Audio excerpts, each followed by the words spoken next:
In this question, or in this topic, we'll be discussing dual axis plots. Let's go ahead and get started. Here's the premise. Our fast food restaurant wants to compare sales between various products. The graphic below shows the related increase across all of our products, revealing that all products have similarly grown over time. But this isn't the entire story. Are you being misled? And here's our visualization. We can clearly see that burgers are on the rise, French fries are on the rise, milkshakes are on the rise, revenues are up, and it looks like they all climb in accordance with each other in a very one-to-one linear scale fashion. Is this misleading? Here's a hint. Those Y scales for burgers, for milkshakes, and for French fries are all very different.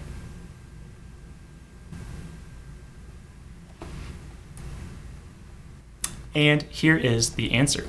Well, what happens if we change the scale? And so I'll go ahead and I will plot the same data, except I'm going to go ahead and I'm going to change my second axis, the orange axis, to be on a scale of 0 to 20.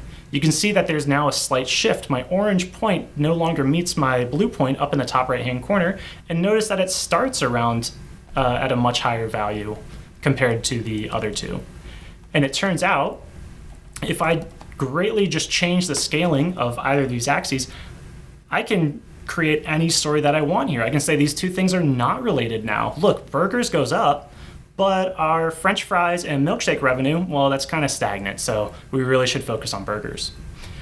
And so these dual axis plots, whenever you're using dual axes to represent different pieces of information and not a derived piece of information or the same information but on a different scale, I would stay away from dual axis plots.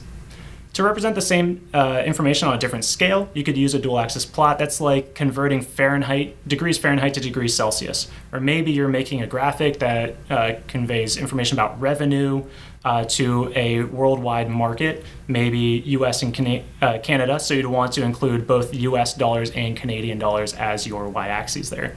That's the same metric, just on different scales. Here, these are completely different scales of all the same. So, what if we change the metric so that can be more readily compared? That might be a solution to our problem here. So, instead of just plotting our raw values, what I'm going to do here is now create a percent change difference. And all this is doing is taking my furthest away data point, my earliest data point that I have, and I'm using that to normalize each of my columns. So I take my first data point for my burger revenue, my first data point for my French fry revenue, my first data point for my milkshake revenue, and use that as a baseline, as a 0. Then, by using division, right, the rest of my values then become a percent difference or a percent increase or decrease from that original value. And so these are the raw values. This is, if I plotted this all the raw values on the exact same scale, this is what that chart would have looked like. But now if I plot my percent differences instead,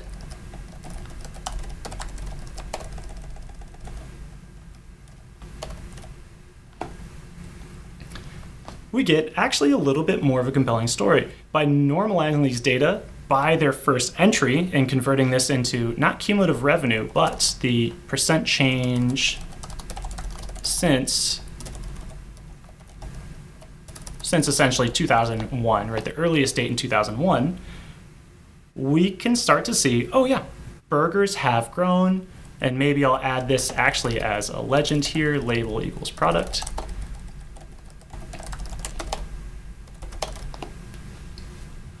And so you can start to see burgers have grown, milkshakes have actually grown a lot in terms of percentage difference, and fries have grown as well. And you can see that burgers and fries grow about the same rate, but milkshakes have become very popular over the years.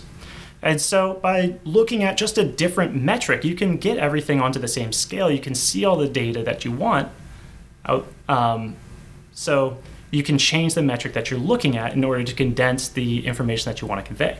Now, I would also point out that it's important to include the context as well. We should know that the burgers exist on a scale of of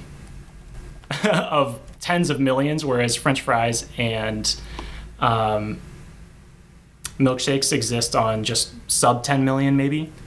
Another way that we can represent this data, though, is actually to use what's called a connected scatter plot.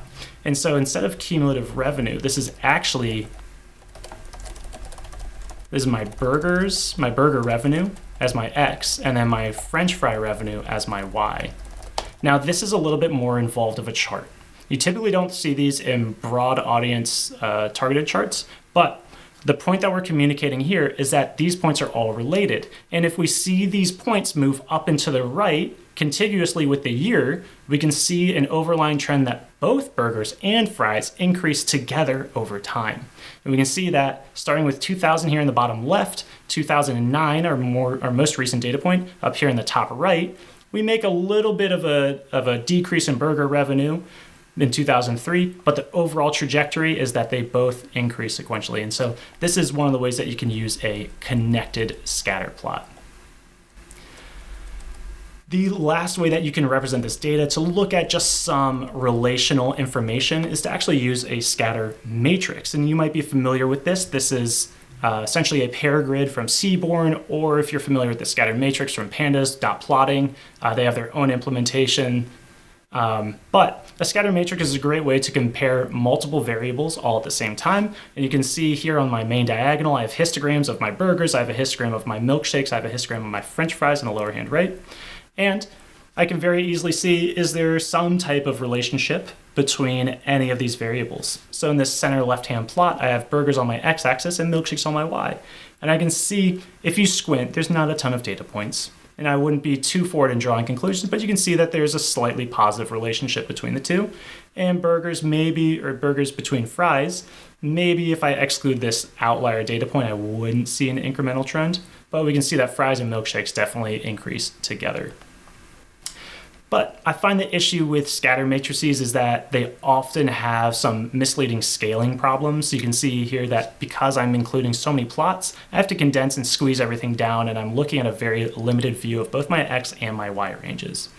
So there's certain things we could do to fix that, like manually setting our scaling, but this is a great exploratory chart that you can use to generate some questions about your data and drive future and further analyses.